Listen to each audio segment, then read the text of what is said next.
All right. Okay, our next speaker is Geena Ildefonso, and we're so excited to have her talk. She came in through our sister to the IGP program, the Quantitative and Chemical Biology program. And we're so excited, Geena, to have you talk about your journey to the PhD and a little bit through the PhD as well. Thanks for being here. Okay.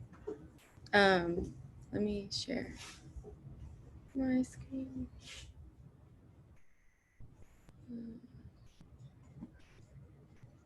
Okay. Can everyone hear me? Okay. Oops. Maybe you can't. No, you sound great. You're good. Oh, you can hear me? Okay, great. Awesome. Oops, hold on. Switch displays. Okay. You guys are seeing the main screen, right? Not the... You look great. Okay, cool. Sorry. Zoom has been an interesting experience. So today I titled mine random, but it's a story about a mathematician learning biology, and you'll see how that is basically me. But my name is Geena, and so I'm going to talk to you guys a little bit first about the scientist that I am today, and then kind of show you how I got to where I am today. So the picture on the left is me, and 2 years ago, I had the opportunity to go to Italy for about a month to work with our collaborators.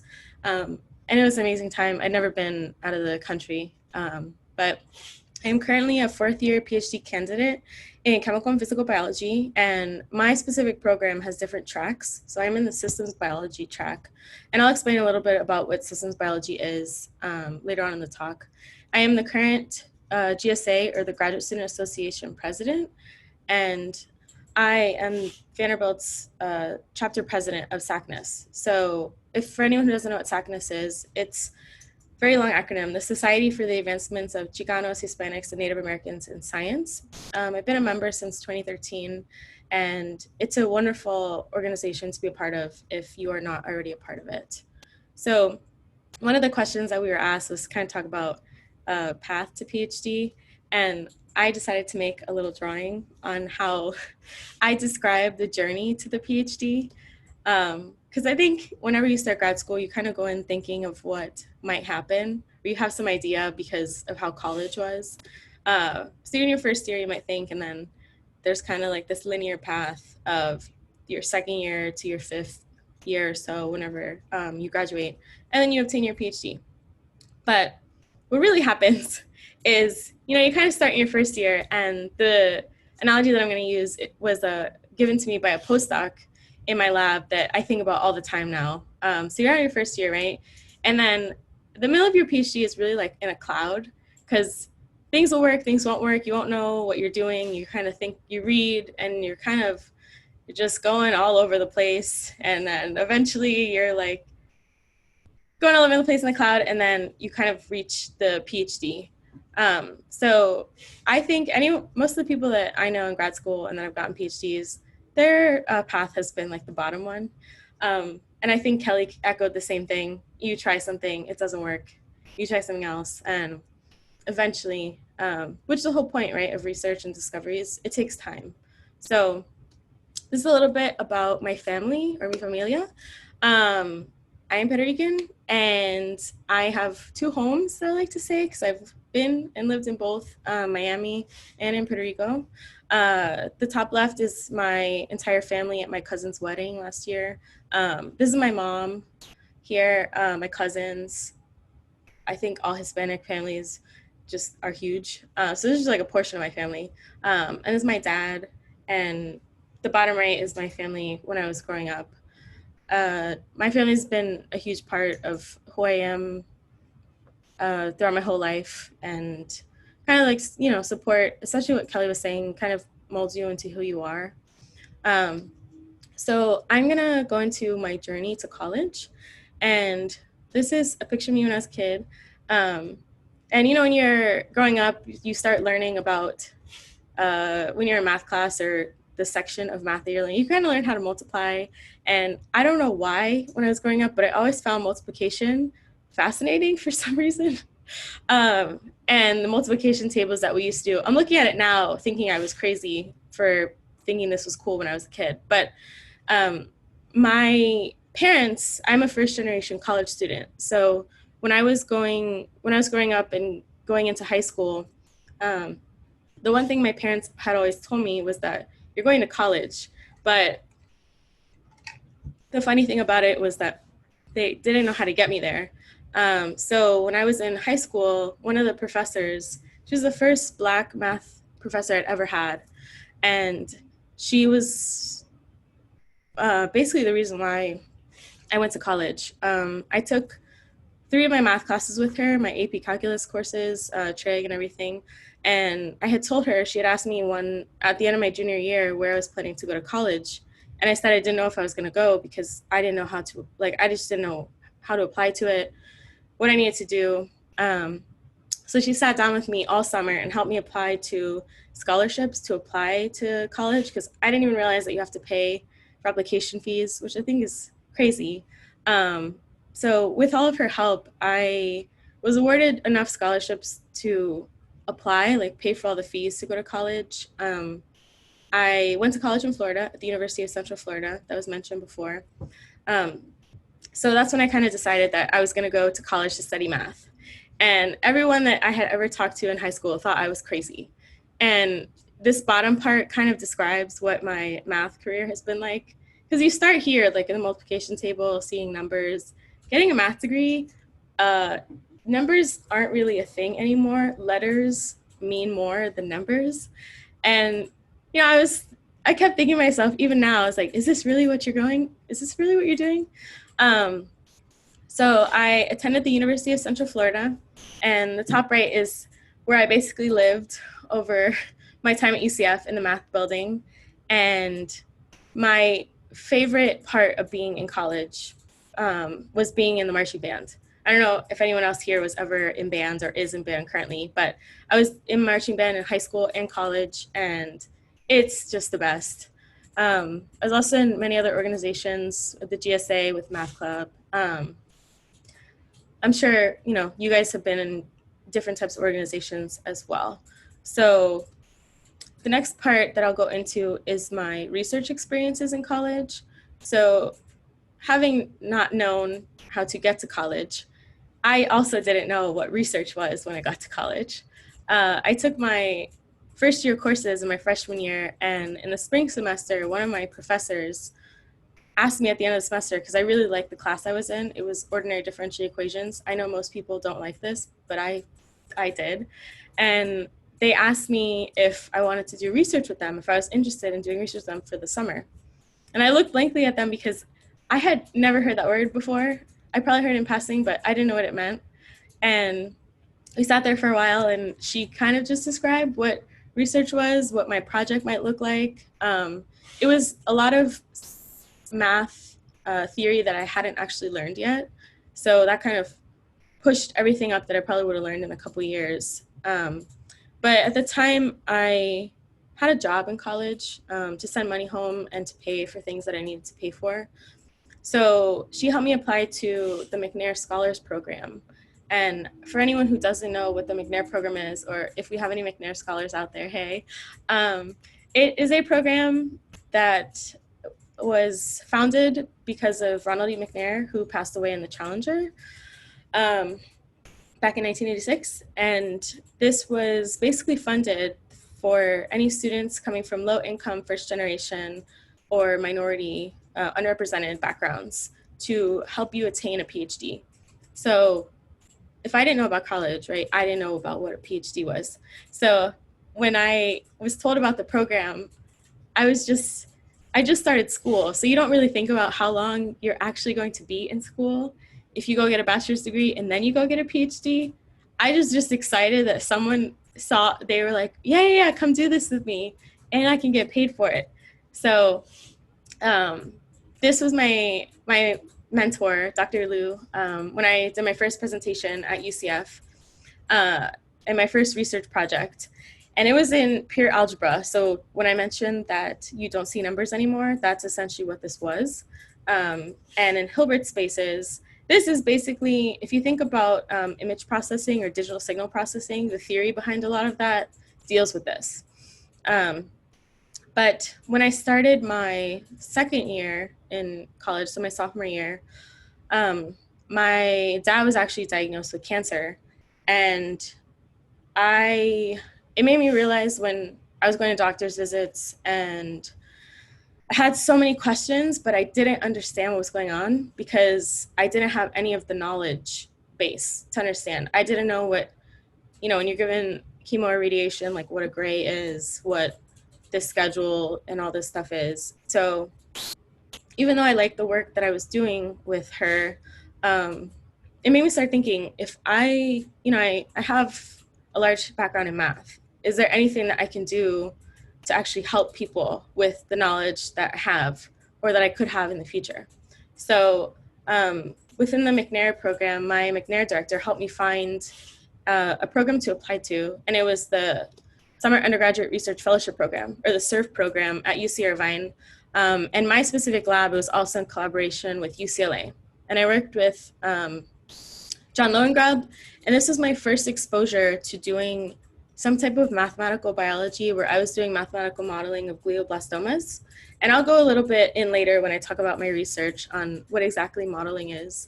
But essentially, we're able to simulate cells in this project that I was doing, and you can treat with whatever drug that you're treating with, and you can see tumors shrink and grow over time. It's really cool. So after this summer program, I decided that this is where I kind of wanted to continue my path. So my junior year or the last summer before graduating, that fall, for anyone who doesn't know, Dr. Don Brunson, he's the associate dean of the graduate school. He travels a lot in the fall semester to recruit, to visit different universities, and he came to my school because he's very, very good friends with my McNair director. And he gave a presentation and asked afterwards if anyone wanted to talk to him. So I asked if he had anyone at Vanderbilt that does anything with math or biology or anything like that. And he was like, I have the perfect faculty member for you. So I got into contact with a faculty member, and I applied to the Leadership Alliance under the VSSA that you guys are also interested in. And I did my summer research at Vanderbilt. You can see Christina and Beth on the left-hand side. Like 5 years ago, we were so young. And I worked with Carlos Lopez, and it was a different type of mathematical modeling experience that I had compared to the summer before. But I was working more deeply in biology and kind of for the first time learning what signaling was, what the NF-kappa B pathway is, or an inflammatory pathway. And I fell in love with the summer, fell in love with the program, fell in love with the school. I had an amazing experience. And what's funny is, I think you guys can see my mouse. This person, this person, this person, and this person, and myself.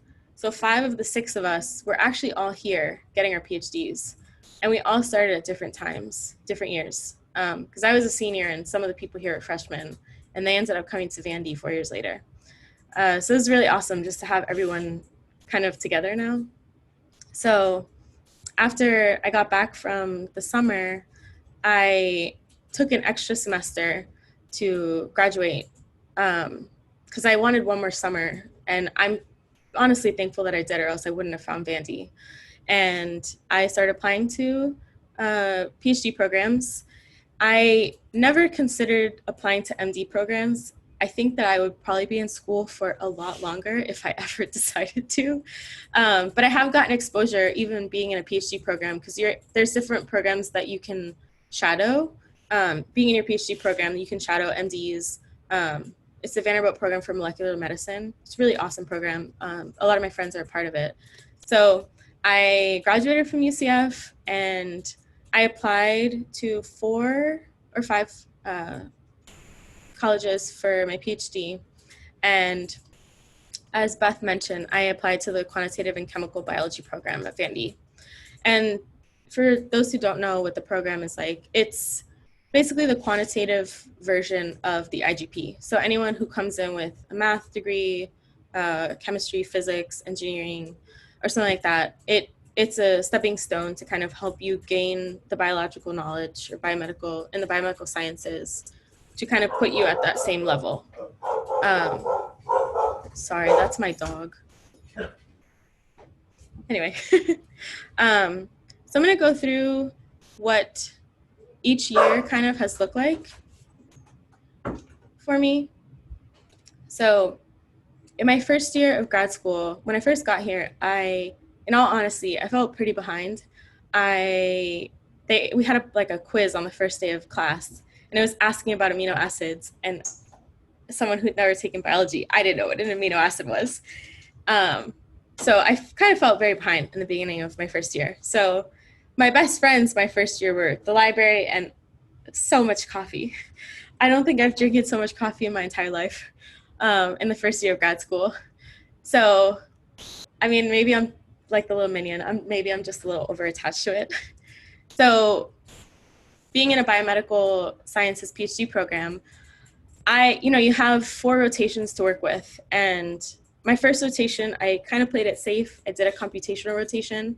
And then when I did my second rotation, I guess I felt some sort of confidence, too much confidence probably, that I decided to rotate in a completely wet lab. I'd never seen a cell before. I did not know what cell culture was. But this is proof that I did it. I had to put the picture in here because I did learn what cell culture was, and it's really cool to see cells grow. I know people who do this all the time don't think it's fun at all. I thought it was fascinating. I got to do drug treatments on cells, and I thought it was really cool. But ultimately, I rotated again with the summer lab that I was in when I was at Vandy the summer before, and I decided to join that lab when I finished my rotations. What I was going to be doing, the project that I was going to be working on, which I'll describe in a little bit, I just loved it, and I love my lab. And this is a picture of us a few months ago when we got hot pot together. So into my second year, I applied in the fall of my second year, and in the spring semester, I was awarded the NSF GRFP. So I think this is the most familiar fellowship that people can apply to because it's in all STEM disciplines. You can apply your senior year, and then you have an opportunity to apply either your first or your second year in grad school. So if anyone has any questions about that, I'm more than happy to answer anything you have. So I was awarded the NSF GRFP, and then generally in any of the programs that you join, you have classes for the first 2 years. So that meant when I was done with my second year, I had no more classes. And without classes, you kind of lose structure and you start wondering what day of the week it is. But you also realize in your second year that you're taking your qualifying exam. And different programs take these at different times, but generally it starts in the summer after your second year. So I spent a lot of time studying and a lot of time at many different coffee shops in Nashville, trying different coffee while I was studying for my qual. And then a couple months later, I took my qualifying exam, passed, and I was finally a PhD candidate. And me and my other friend, who's also in my program, she took her qual a few days after me, and we had made this pact in our months ago that if we both passed, full pass, we were going to take a day and just do whatever we wanted, a fun day. So we decided that we wanted to rent a convertible Camaro for a day and go around the city and get our hair done and go to rooftop bars. And it was the best day ever in grad school. Highly recommend to anybody when you pass your qual. It's a great feeling. And then the week after that, I went to a systems biology conference at UCLA. I'm aware that this picture is not of the conference. I had trouble locating a picture from the conference, but if you ever go to LA, I think if you haven't been to the parks, you should probably go to the parks. So after the conference ended, me and a few other people that went to the conference from Vanderbilt stayed to go to Universal Studios, and it was a lot of fun. So if there was any advice I could give about when you travel for conferences, even if you stay one day, it's really nice if you're going someplace that you've never been before. A lot of these places, when I went to Italy, even New York and California, you've been, but in a different aspect. So it's kind of cool to be able to take like the opportunity that you get for traveling when you're a grad student. So I would recommend this to anybody. So going into my third year, I had my first, what I mentioned before in the beginning, the picture of me in Italy. I started a collaboration because of my PI is very good friends with a former postdoc at the University of Milano Bicocca. And I went there for about a month to learn a technique that he had been developing that I could use for my project. And it was a great experience. I was there for probably like 3.5 weeks, and we are currently writing up what we were working on. So I'm using part of my system and his technique to publish the method that he came up with. So I also think that I spent more money on coffee than I did in the U.S. So in the month that I was there, the coffee is delicious if you ever get to go. I came back, and a week later, I had to attend 2 weddings in 2 states in 1 week. The top one was here. So the girl in the wedding dress, she's the person that I took my fun day with. And then the picture on the bottom is my best friend from college. And the wedding was in Florida. So you can imagine how that went. But kind of echoing what Kelly said earlier, the work-life balance that you have to have, making sure that you don't miss out or have the opportunity if your friends are going somewhere, or taking that time for yourself, I think is really important. Like, this was a stressful experience, but it was amazing that I was able to be a part of it as well. So later on in the semester, after your post-qual, you have the opportunity to recruit for Vandy. So I had my first experience going to SACNAS not as a presenter or just a participant, but as a recruiter. And it was so fun. Just being able to talk to everyone. I'm sure a lot of you guys have attended SACNAS as well. And then following that, I went to Abercams to recruit for Vandy as well. On the left-hand side, me and Kelly have the same picture as in her slides. Fun fact, if you don't know who Roger Chalkley is, he is, actually, I don't know his official title, but he's very important in the bread office. And on the first day of orientation, he looked at all of us in the audience. He was like, something about raising your hand if you're single, or look around the room. And he said, like 70% of you guys will be dating each other by the end of your PhD. And I was currently in a relationship, but things have, modified. And the person on the left-hand side is my boyfriend that we also came into grad school together, met in the first week, and yeah, we've been dating for a long time now. So we were all together when we were recruiting for Vandy at Abercams that year. And then thanks to Beth and her wonderful idea, we had our first annual Brett Winter Showcase. So it's basically like a talent show for grad students. So we got a group together of grad students because we wanted to dance Zumba. Kelly and I are both in the picture too. Just doing random things that are fun. So a lot of people performed, PIs performed. It was a lot of fun. And we had our second annual one last year. So thank you, Beth, for putting all this together too. So going into my fourth year, I think a lot of us will agree that this past year has been interesting, to say the least. So beginning of my fourth year, I went to my first specific in the field conference at Cold Spring Harbor, which is in New York. It was my first cell death meeting. So I work on the intersection between cell death and survival, which I'll describe to you in a little bit. But again, I mentioned when you travel to conferences, you have to experience where you're going. So I had always wanted to see Wicked on Broadway. So I stayed a couple days over the weekend, and I'm sitting very far because, grad students only make so much, but I still got to go. And I went on this ferry boat and took a picture of New York City. And then I decided I wanted a puppy because dogs make grad school and life so much better. I've never owned a dog before. So this is my puppy, Kemi. And then we ended the year going to SACNAS in Hawaii. So anyone who got to go, it was awesome. It was the largest representation from Vandy we'd ever had. There were about 27 of us. I'm not sure if it was because of the location. It obviously was.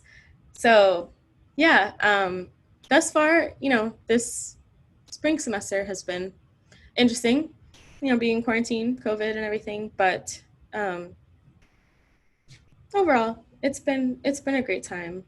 Um, so I mentioned that I was a part of the Leadership Alliance when I was here in my summer program. My favorite part of being in grad school thus far has continued to be a part of the Leadership Alliance. So back when I did my summer program, Christina and Beth might hate me for this photo.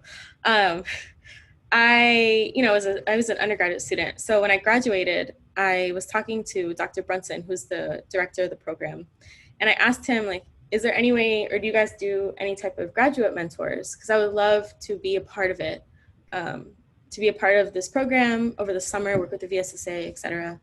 And he said, yeah, sure. So we'd never had grad mentors before. So I was one of the first people that was ever a part of this. And I loved it so much, I just couldn't get enough. So I had to do every summer that I've been in grad school so far. Highly recommend to anybody. It's a lot of fun meeting new students. Like all of you guys at the welcome dinner, we always got to meet, whether you're in Leadership Alliance or not. You meet a lot of great people, and mentoring all of them has been awesome. I saw Maria's on the call. She was in this last cohort in 2019. Where is she? She's somewhere in this picture. Anyway, so I'm going to transition a little bit into more of the research aspect of what I've been doing. So I mentioned that I do something called systems biology, and I'm going to talk briefly about what that is. So this was me, right? Starting a biomedical sciences PhD program with a math degree. And what systems biology as a whole is combining this math knowledge that I had with biology, with computer science. And there's a couple other disciplines that are there, but this is where my work focused on. So it's like this entire world of systems biology. So what exactly is that? Systems bio it's a holistic approach to understanding complexity in biological systems, which integrates so many different disciplines: biology, chemistry, math, physics, computer science. And it's like this cyclic process of you have some type of biology or biological system, and then you have questions that you want to get answered for any type of experimental system. And on my side, so more of the computational side of things, that's where these technologies and computation come in. Or what I do specifically is creating mechanism that's described using a model that whatever might be thought of what this biological system might look like. So the interactions, specifically in signaling, et cetera. And then after you create this model, you can use it and use data that you've collected from experimentalists to generate predictions and test hypotheses. So it's kind of a interesting way of thinking about things. I didn't really know what systems biology was until I got to grad school, because it's a combination of so many different disciplines. I didn't know how that was even possible. But I work specifically on signal transduction pathways. And for anyone who doesn't know what that is, it's basically a downstream signaling of if you're given some type of stimulus or hormone, and you have a cascade of reactions that you have here that eventually lead to some type of cellular response. And for me, what I'm looking at, and this kind of cartoon looks like what you might perceive it to look like. I'm looking at the crosstalk right now between necroptosis and apoptosis. So two paths of programmed cell death. So one is injury to a cell, and then the other one is the, I guess, common form of programmed cell death. But looking at a simple diagram like this, in reality, all of this looks way more complex. And the little circle is the area of the pathway I'm working on. So you can kind of see biology is so massive and complex, and signaling and everything. So the biggest question of my project is, how can you understand the mechanisms of crosstalk in cell death and survival? And with my approach of mathematical modeling, I'll kind of go into what that looks like and what I do. So a little bit about the biology that I use, the biological system. So TNF-alpha is the main stimulus that's used. And the reason why this is the system that I'm using is because this one signal leads to many different responses in programmed cell death and survival. So from this stimulus, when it's put on cells, you have a bunch of downstream signaling. So you have one major complex that's formed here, and then you can lead down the NF-kappa B or inflammation pathway, or form another complex, and you can either get apoptosis or necroptosis. So a lot of previous work has been done on NF-kappa B signaling and inflammation, as well as apoptosis and modeling in both of those signaling pathways. But I did a large search and found that in necroptosis, there has never been a computational model of this. So no one's really built anything that you can combine experiments and computation to kind of understand more of what's going on in the signaling pathway. So that's where my focus is on.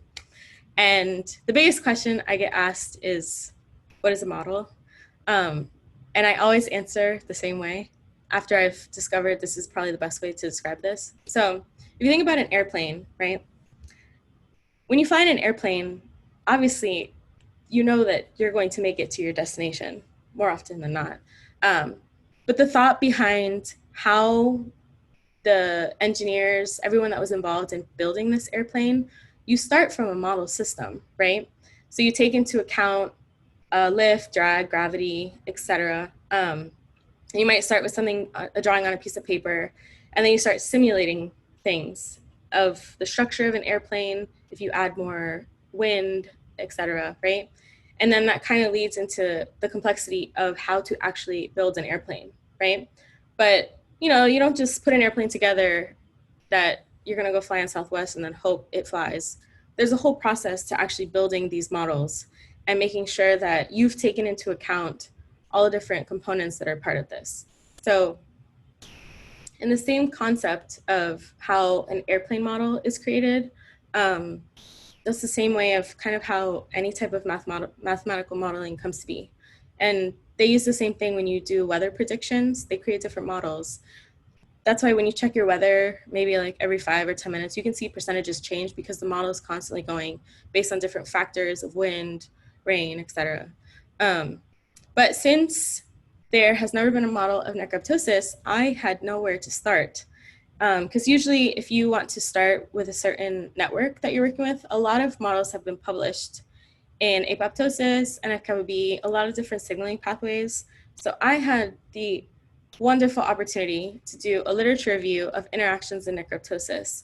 So that basically means that you go through a lot of papers and you kind of figure out what people think is happening, and then you put everything together into a common platform of interactions. I think I read about 120 papers. It was a lot. And I created a review table of interactions that are involved in necroptosis. So if anyone wanted a concise table to read everything, I have put together this overview of the key drivers in the pathway and their role and the outcome in TNF-induced necroptosis. And using that, I reference every single one of the interactions that I put together to build my model of necroptosis. So this is just a schematic diagram of it on this side.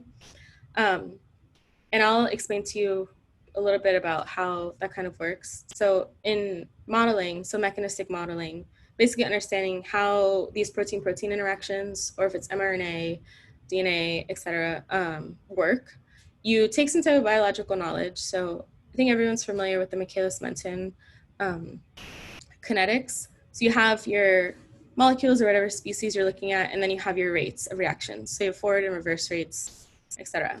So a modeler would take apart these biochemical reactions into their simplest forms here, and then using a framework that has been developed by my PI and his postdoc at Harvard, we use something called Python Systems Biology, which is a framework for building mathematical models of biochemical reactions.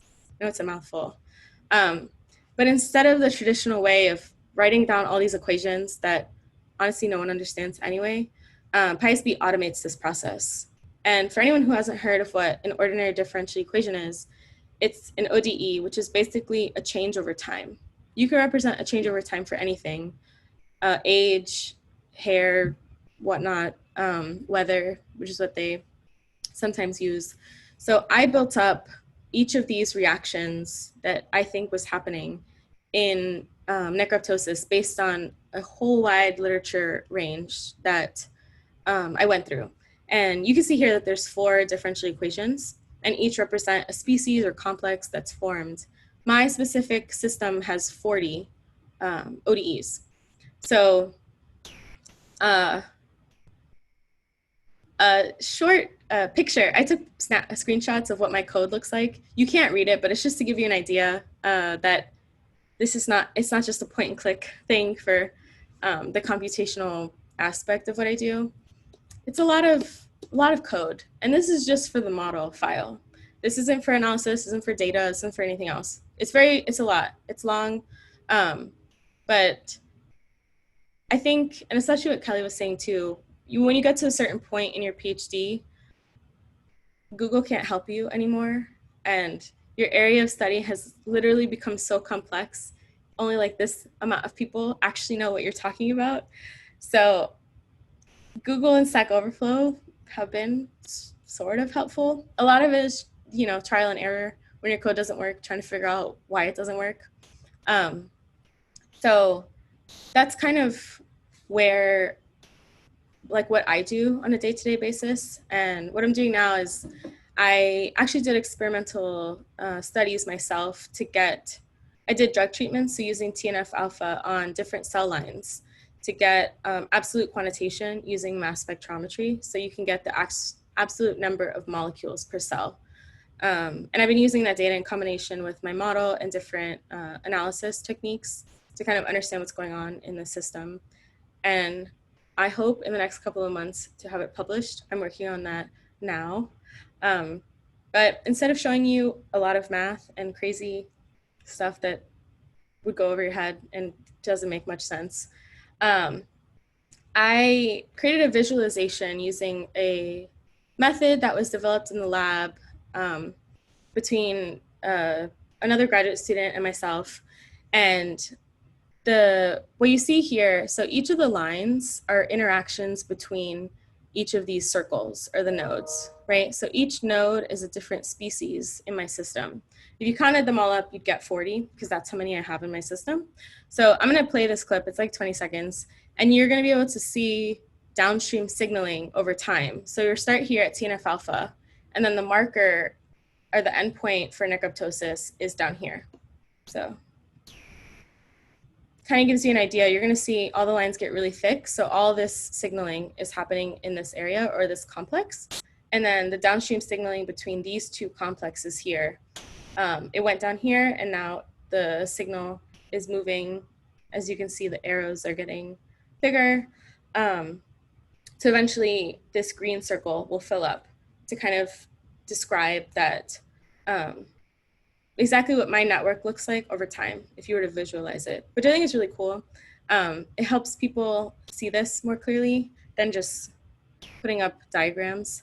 So yeah, that's kind of all I have for right now. I'll leave it on the acknowledgement slide.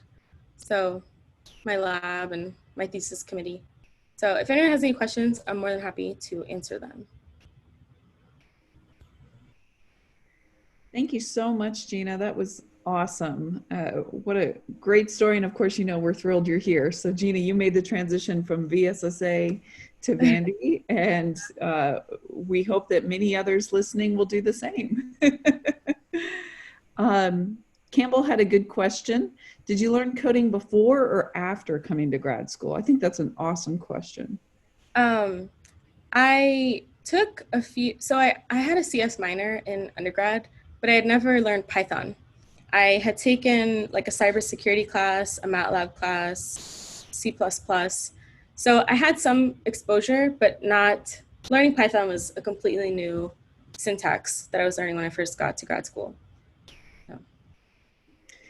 And I think kind of broadly, there's a whole range of answers to that. We have some students who have done coding, but I would say the overwhelming majority of them haven't done it before and still rotate in labs that do that, right? Even Geena, in your lab, you have probably, a lot of the students hadn't You get coded. more often than not, people who have never coded because they want to get the exposure, which I think is great, especially when you collect data to learn different techniques on how to analyze your data. Great question.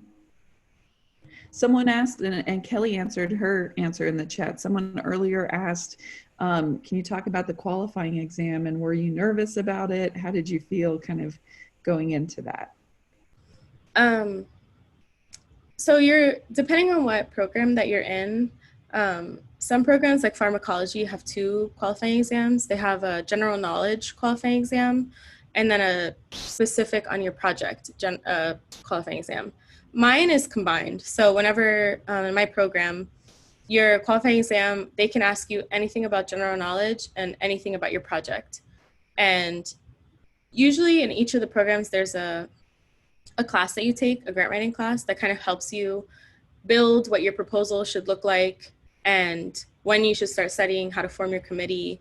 Because you'll have a committee of faculty members that you can choose. Some programs they choose for you. My program, you can choose them yourself.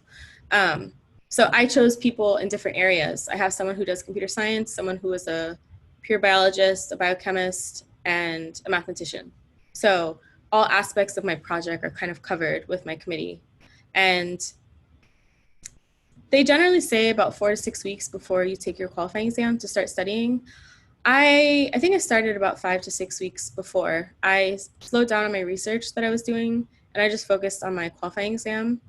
I definitely think I overstudied, but personally for myself and the anxiety that I feel on taking big exams like that, I think it was better that I overstudied because after the first few questions that I got asked in my qual, I actually felt confident about what I was doing. And there were a few questions I didn't know, which is common. Like if you knew everything, why are you here, right? Like you might as well just have a PhD. So yeah, I personally, I don't know what Kelly thinks. I didn't read exactly what she wrote, but after I took my qual, I think my first committee meeting was scarier than my qualifying exam. Because your qualifying exam, you're proposing things, right?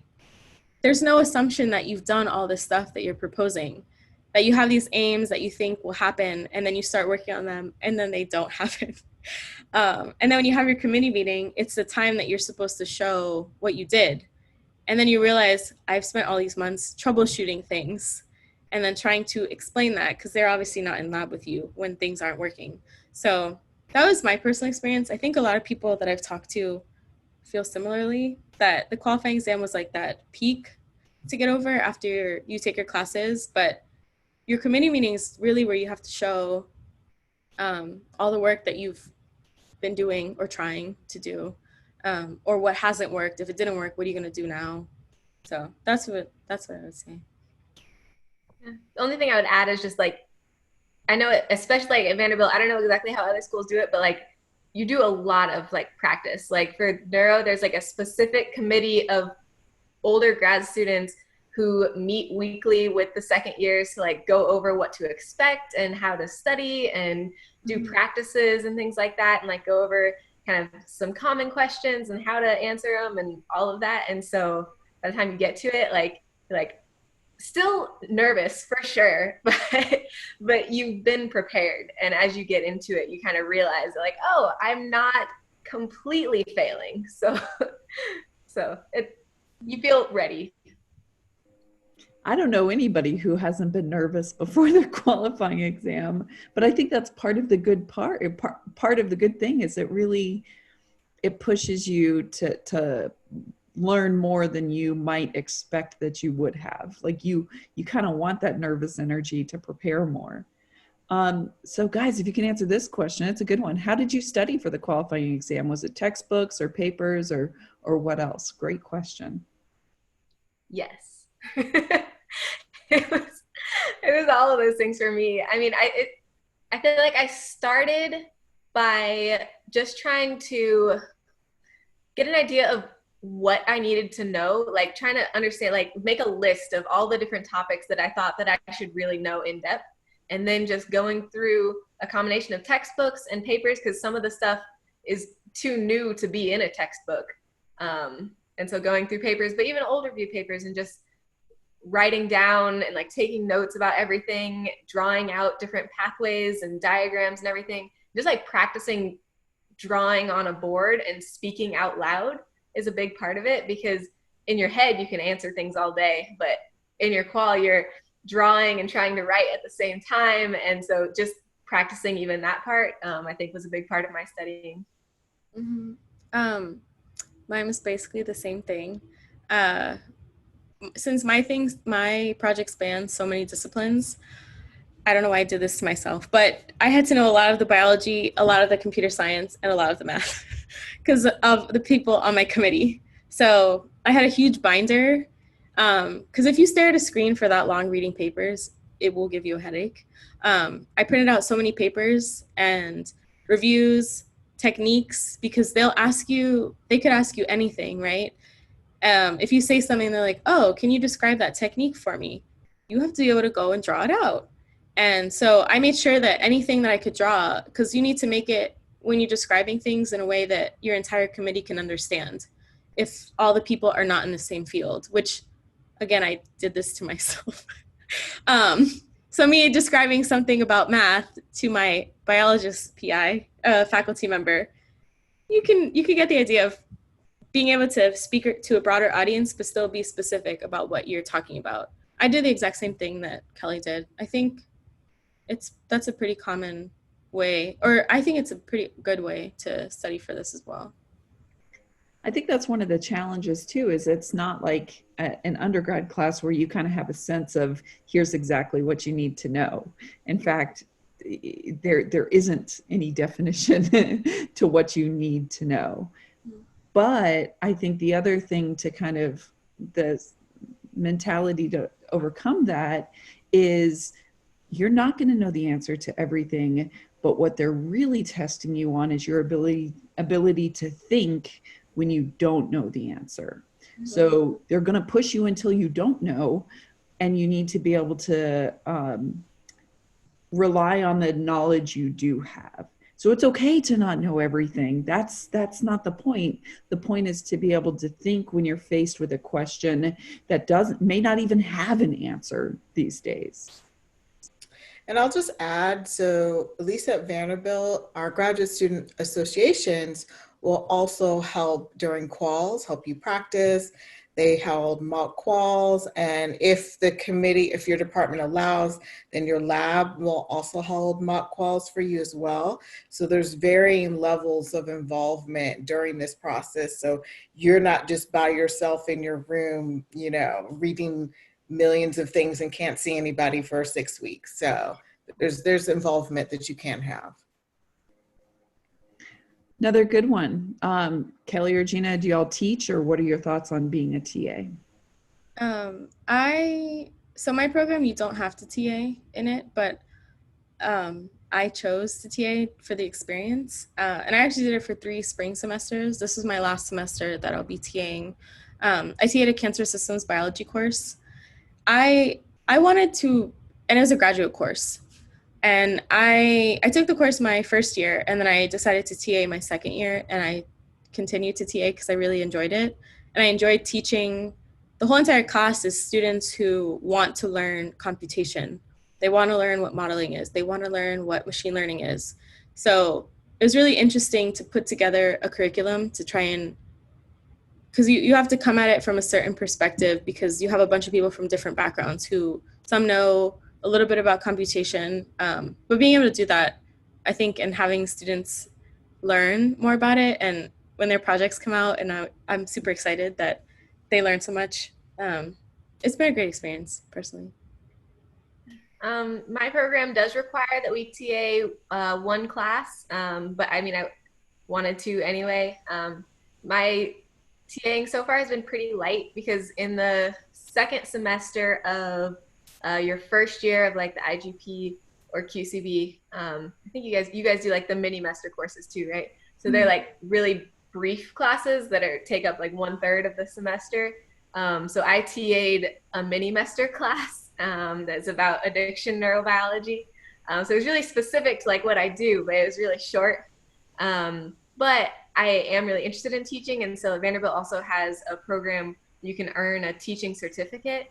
And so I am in the process of doing that, where you like take classes or take a class one semester that goes through like some of the methodology and like pedagogy behind teaching, and then you do a practicum part where you gain more hands-on experience. So I'll be doing that in the coming semester to get a little bit more actual like hands-on teaching experience.